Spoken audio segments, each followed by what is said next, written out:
ទោសនៃការផឹកសូរ៉ា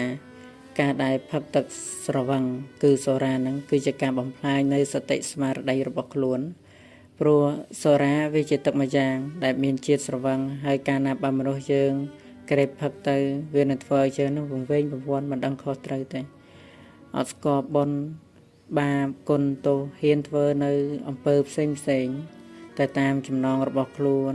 ដូចជាពេលដែលផឹកស្រវឹងទៅហ៊ានបង្កចំនួនហ៊ានសម្លាប់មនុស្សហ៊ានលួចទ្រព្យគេហ៊ានប្រព្រឹត្តខុសលើប្រពន្ធកូនអ្នកដទៃឬថាហ៊ានពោលពាក្យកុហកញុះញង់ជេរប្រហារអ្នកដទៃជាដើមម្យ៉ាងវិញទៀតទោសនៃការផឹកសូរ៉ាហ្នឹងគឺមានទោសច្រើនដូចជាព្រះដ៏មានពភាកព្រះអង្គទ្រង់ត្រាស់សម្ដែងទុកនៅក្នុងអង្គតរនិកាយថាមនីភិក្ខុទាំងឡាយការផឹកសូរ៉ាទឹកស្រវឹងផ្សេងនេះកាលណាបើផឹកជានិច្ចផឹកច្រើនឡើ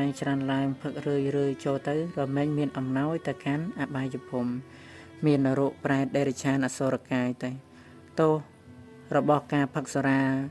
មេរ័យនឹងយ៉ាងស្រាលបំផុតនោះការបបានអាកាសកើតជាមនុស្សដោយកុសលកម្មដតីណានីមួយបុគ្គលនោះ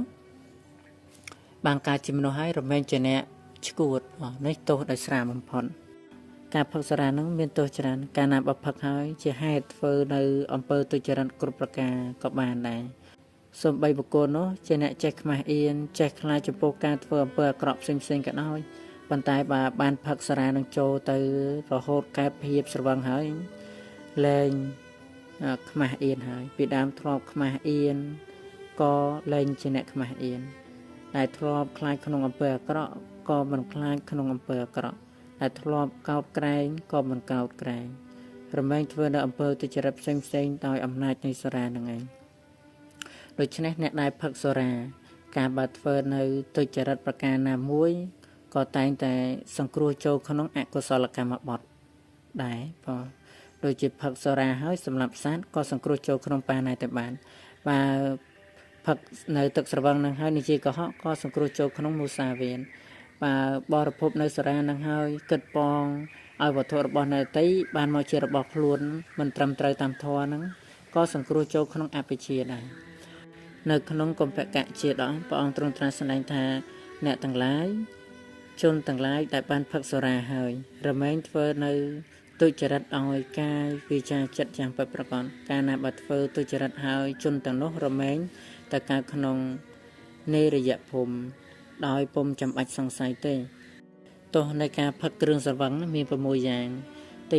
1រមែងវិនិច្ឆ័យនៅទ្រព្យសម្បត្តិឃើញជាក់ស្ដែងដោយខ្លួនឯងទី2ធ្វើឲ្យមានចំនួនទាស់តែងនឹងគ្នាទី3ជាហេតុនាំឲ្យកើតរោគទាំងឡាយផ្សេងទី4នាំឲ្យខូចកេរ្តិ៍ឈ្មោះកិត្តិយសដែលធ្លាប់សាងសំមកទី5បង្ហាញគេខ្មាស់គេលែងមានការខ្មាស់អៀនទី6ធ្វើឲ្យបញ្ញានឹងមានការធ្លាក់ខ្សោយទៅ